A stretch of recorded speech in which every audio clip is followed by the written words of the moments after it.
Hello students, BSc part 2 organic chemistry के chapter aldehyde और ketones को हम उसका अध्ययन कर रहे हैं। और इसमें हमने विभिन्न प्रकार की नेम रिएक्शंस जो एल्डिहाइड कीटोन्स की हैं और उनकी प्रॉपर्टीज़ और उनको बनाने का जो विधियां हैं उनके बारे में अभी तक हमने समझा है। इसी में हमें जिनका अध्ययन करना है वे अनसैचुरेटेड एल्डिहाइड्स और कीटोन्स भी हैं जो हमारे कोर्स में हैं।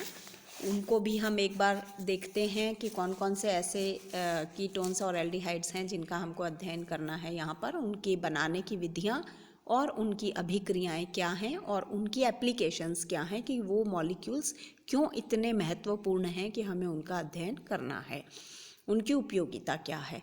तो जब हम अनसैचुरेशन की बात करते हैं तो हमें पता है कि C डबल बॉन्ड C जो है वो अनसैचुरेटेड एक मोइटी होती है। तो अगर C डबल बॉन्ड O के कंटिन्यूएशन में C डबल बॉन्ड C है तो हम देख सकते हैं कि यह कॉन्जुगेशन में अपना रोल प्ले करता है और एक इम्पॉर्टेंट मॉलिक्यूल बनाता है।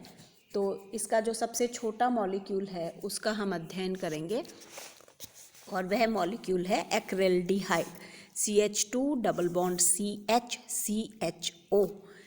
तो ये जो मोइटी है ये किस प्रकार की अभिक्रियाएं देती है, इलेक्ट्रोफिलिक रिएक्शंस इनकी क्या रहती हैं और इनको हम क्या कहते हैं, अल्फा बीटा अनसैचुरेटेड एल्डिहाइड्स या कीटोन्स।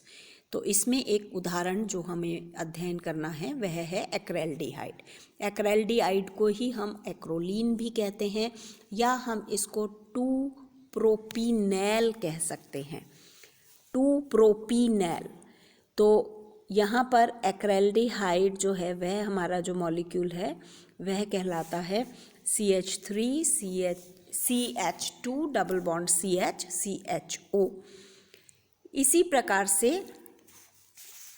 जो ये मॉलिक्यूल है एक्रेल्डिहाइड, इसकी जो अभिक्रियाएं हैं हम देख सकते हैं। एक तो अनसैचुरेटेड ग्रुप के कारण होती हैं, C डबल बॉन्ड C के कारण जो अनसैचुरेशन की अभिक्रियाएं हैं जैसे ब्रोमीन वाटर को कलरलेस करना और या ऐड होना ब्रोमीन मॉलिक्यूल का यहाँ पर, तो ऐसी अभिक्रियाएं और एडिशन रिएक्शंस भी यह देता है। और दूसरी जो अभिक्रियाएं हैं वह CHO ग्रुप के कारण होती हैं। तो CHO ग्रुप जो इसके अंदर प्रेजेंट है वह ग्रुप रिड्यूस हो सकता है। तो ये मीरवान पोंडोर्फ वर्ले रिडक्शन जो हमने पहले देखा वह भी देता है और यह टिशिंको अभिक्रिया भी देता है, ओजोनोलिसिस भी देता है। तो एक्रेल्डिहाइड की जो इम्पॉर्टेंट अभिक्रियाएं हैं उनको हमको अध्ययन करना है। और इम्पॉर्टेंट यह इसलिए है कि यह एल्डिल अल्कोहल के सिंथेसिस में काम में आता है।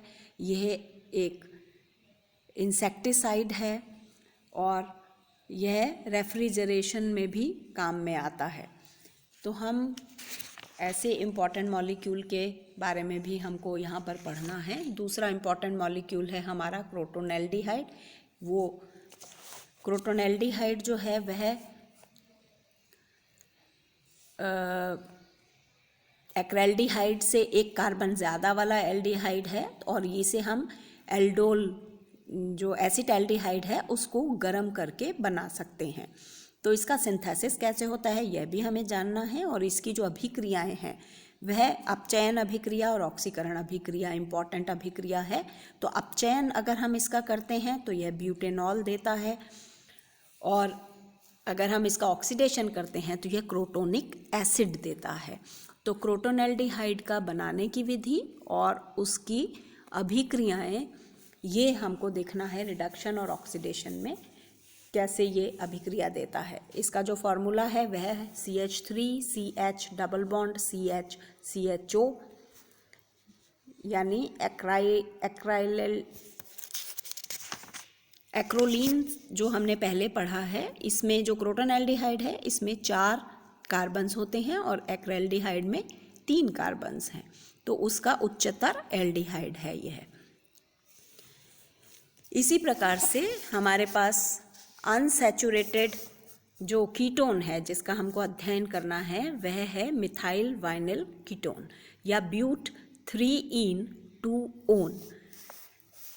ये मॉलिक्यूल हम कैसे बना सकते हैं, वही इसका सिंथेसिस और इसकी अभिक्रियाएं दोनों ही हमें समझनी और पढ़नी है, और इसकी प्रॉपर्टीज़ क्या हैं और इसकी इम्पोर्टेंस क्या है यह हमें आना चाहिए। तो फॉर्मेल्डिहाइड और एसीटोन इनकी अभिक्रिया NaOH के साथ कराई जाती है, तो ये हमें मिलता है मिथाइल वाइनिल कीटोन या ब्यूट 3-ene-2-one। और उसके बाद जब हम इसकी अभिक्रियाएं कराते हैं तो वो अभिक्रियाएं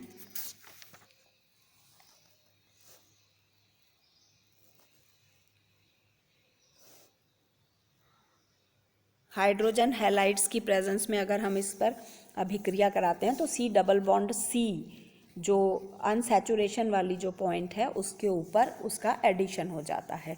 तो HBr या HCl जिसे भी हम इसके ऊपर ऐड करते हैं तो वो C+C के ऊपर एडिशन रिएक्शंस बताता है।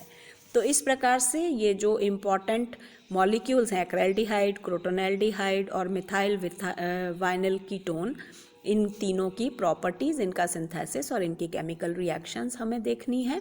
और उससे पहले जो हमने नेम रिएक्शंस देखी हैं उनका हम अध्ययन करेंगे। तो हम स्टार्ट करेंगे जो नेम रिएक्शंस हैं, जैसे बेंजोइन कंडेंसेशन है तो उसकी मैकेनिज्म क्या होती है, ये अब हम डिटेल में पढ़ेंगे।